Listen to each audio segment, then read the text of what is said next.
Assalamualaikum warahmatullahi wabarakatuh dan salam sejahtera. Terima kasih pada Datuk Ini Pertua.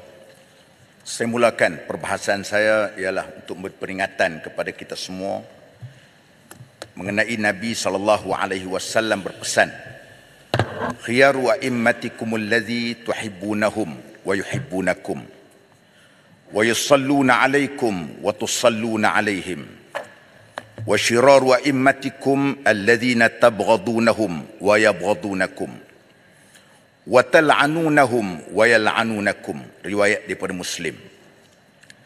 Sebaik-baik pemimpin dari kalangan kamu ialah kamu sayang kepada mereka dan mereka juga sayang kepada kamu, dan mereka mendoakan kepada kamu dan kamu juga mendoakan kepada mereka. Sejahat-jahat pemimpin ialah kamu marah kepada mereka dan mereka juga marah kepada kamu, dan kamu melaknat ataupun benci kepada mereka dan mereka juga melaknat kepada kamu. Alhamdulillah, syukur kita kepada Allah Subhanahu wa taala, saya diberi kesempatan untuk berucap di dalam saat pada hari ini, iaitu menyentuh perbelanjaan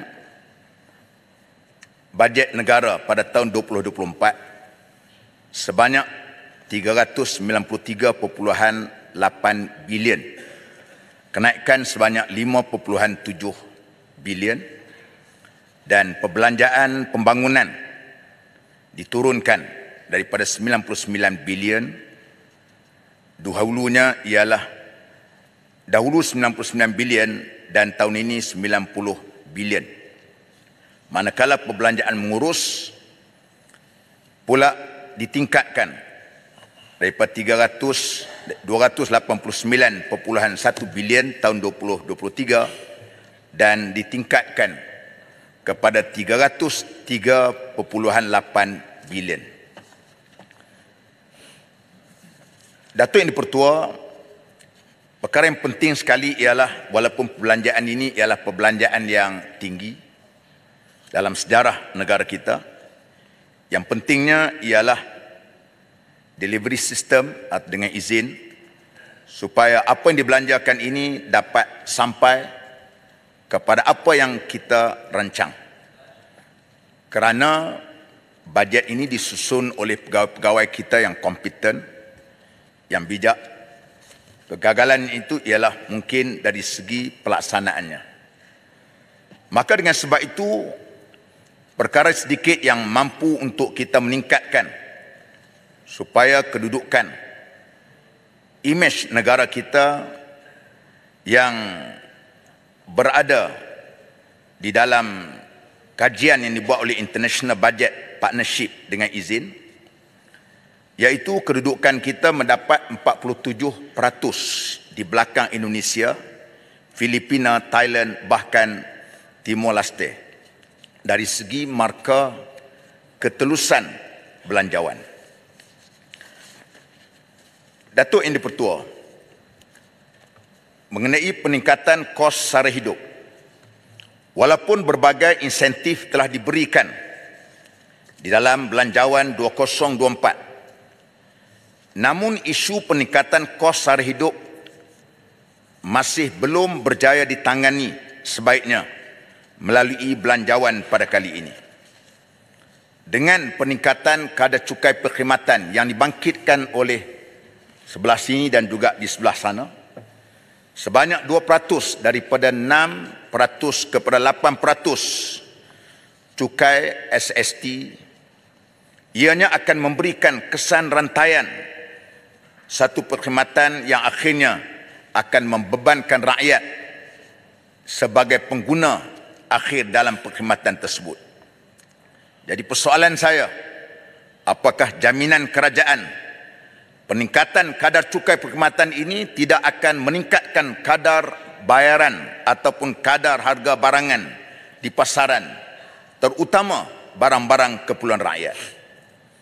Begitu juga dengan penarikan kawalan harga telur dan ayam di pasaran, sebenarnya berpotensi untuk meningkatkan kembali harga kedua barangan keperluan ini. Sekarang ni pun kita dapat lihat harga telur. Sebelumnya RM12.90 grade A sudah meningkat kepada RM13.50. Grade C RM11.70 sekarang meningkat sebanyak RM12.30. Ini belum lagi kita tarik subsidi, maka harga barang sudah naik dan ayam juga akan naik.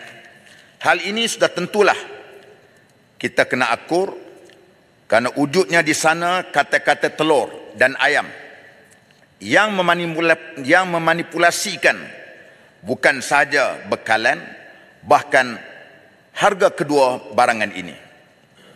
Berdasarkan statistik terkini yang dikeluarkan oleh DOSEM, tahap sara diri SSL bagi ayam adalah 93.3%. Manakala SSL telur adalah sebanyak 108.9%. Artinya pengeluaran telur di negara kita melebihi daripada kegunaan kita. Oleh itu isu telur tidak timbul kalau perkara-perkara ini kita dapat bendung. Namun begitu satu ketika dahulu wujudnya situasi di mana tiada bekalan telur di negara ini. Mengapa hal ini berlaku dan bagaimana kawalan dan pemantauan yang dilaksanakan oleh pihak berwajib. Sebab itu saya masih ingat lagi ketika negara kita dipimpin oleh BERA, waktu berlakunya krisis ayam tidak cukup, maka kabinet membuat keputusan secara drastik, iaitu dengan kita tidak membenarkan ayam diekspor. Dalam masa yang sama kita memberikan subsidi untuk memastikan kerana bahan makanan ini adalah bahan makanan daripada semua golongan, daripada B40, M40 maupun T20. Datuk Yang di-Pertua, saya nak menyentuh berkenaan dengan tabung haji. Saya tertarik dengan kenyataan yang amat berhormat Perdana Menteri pada 29 hari bulan 9 tahun 2023 ketika menyambut ulang tahun ke-60 tabung haji, di mana SPV, iaitu Syarikat Urus Harta Jamaah, satu syarikat yang ditubuh di bawah Kementerian Keuangan pada tahun 2018, akan menyerahkan semula aset kepada lembaga tabung haji, di mana waktu diserahkan dahulu, tabung haji mengumumkan pemindahan aset yang tidak menguntungkan hampir 19.9 bilion kepada SPV Urus Harta Jamaah ini untuk memastikan aset dan liability itu sama, dan aset melebihi daripada liability membolehkan dividen diberikan. Persoalan saya, berapakah nilai aset SPV Urus Harta Jamaah Sdn Bhd yang hendak dikembalikan kepada tabung haji supaya ia dapat mengimbangkan kembali aset dan liability, dan tabung haji mampu untuk memberi dividen sesuai dengan akta tabung haji. Isu yang ketiga berkenaan dengan halal. Memandangkan pembangunan industri halal akan menjadi penyumbang utama kepada negara. Persijilan halal di Malaysia mendapat kepercayaan seluruh dunia. Kena diambil peluang, malahan jadi rojokan dunia mengenai standard halal di Malaysia. Usaha meningkatkan ekspor halal, menembusi pasaran baru dan meletakkan Malaysia sebagai peneraju dalam pasaran halal global untuk produk bernilai tinggi. Langkah-langkah yang diambil dengan menyediakan latihan industri khusus dan program persijilan halal mengikut NOSS, National Occupational Skill Standard, standard kemahiran pekerjaan kebangsaan, sebagai usaha untuk meramaikan bilangan profesional dan pakar halal yang kompeten untuk menyokong pembangunan industri halal pada masa hadapan. Memanfaatkan penjiditilan sebagai hak berpusat bagi data dan perkhidmatan berkaitan halal. Platform ini akan memudahkan cara pemohonan sijil, pengauditan dan pemantauan. Datuk Yang di-Pertua, walaupun kerajaan nak memperkasakan industri halal, jangan pula ada usaha untuk merosakkan SOP yang sudah cantik, yang sudah dibuat oleh pihak JAKIM dan pihak Jabatan Agama Negeri dan Majlis Agama Islam Negeri-Negeri. Alhamdulillah, sewaktu saya diamanahkan menjadi Menteri Agama, kita telah meletakkan KPI 100 hari pentadbiran saya di JAKIM ketika itu untuk menyelesaikan sekurang-kurangnya 75% permohonan sijil pengesahan halal Malaysia dalam tempoh 30 hari bagi permohonan yang tidak mempunyai teguran. Maka KPI-nya telah capai sehingga 80%. Oleh kerana saya menyebut sini, ada rungutan-rungutan yang mengatakan soal untuk mendapatkan persijilan halal JAKIM dan negeri-negeri ini agak sukar. Sebenarnya bukannya sukar, tetapi sekiranya ia dibuat mengikut apa yang telah pun diletakkan melalui SOP yang ditetapkan, insya-Allah ianya akan dapat dilakukan. Kerana SOP diletakkan 30 hari, kadang-kadang 16 hari pun sudah selesai apabila ia menepati dengan apa yang diletakkan oleh audit halal. Datuk Yang di-Pertua, maka dengan sebab itu saya ingin menegaskan dalam soal ini, kalau ada pula soal untuk hendak menguruskan soal persediaan halal yang diserahkan kepada Halal Development Corporation yang berada di bawah MITI, namun perkara ini perlu diperhatikan kerana sebelum ini status ataupun sijil halal dikeluarkan oleh SDC, tetapi memandangkan banyak dapat rungutan di kalangan industri yang melanda pada ketika itu, JAKIM mengambil semula pengurusan persediaan halal pada tahun 2009. Datuk Yang di-Pertua, saya hendak membangkitkan berkenaan dengan beberapa perkara yang berhubung kait dengan apa yang peruntukan di kawasan saya,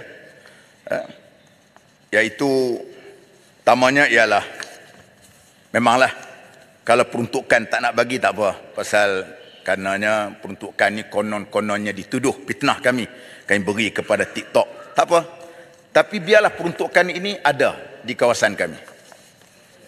Maksud dia, sekarang ni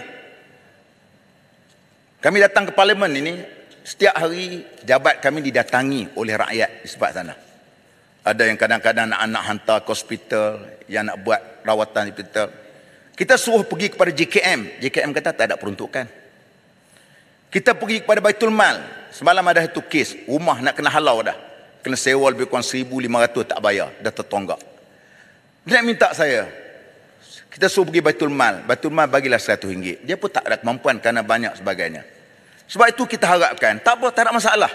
Wang tu boleh letakkan di JKM, Jabatan Kebajikan Masyarakat, tak apa, ataupun di Baitul Mal, atau di daerah.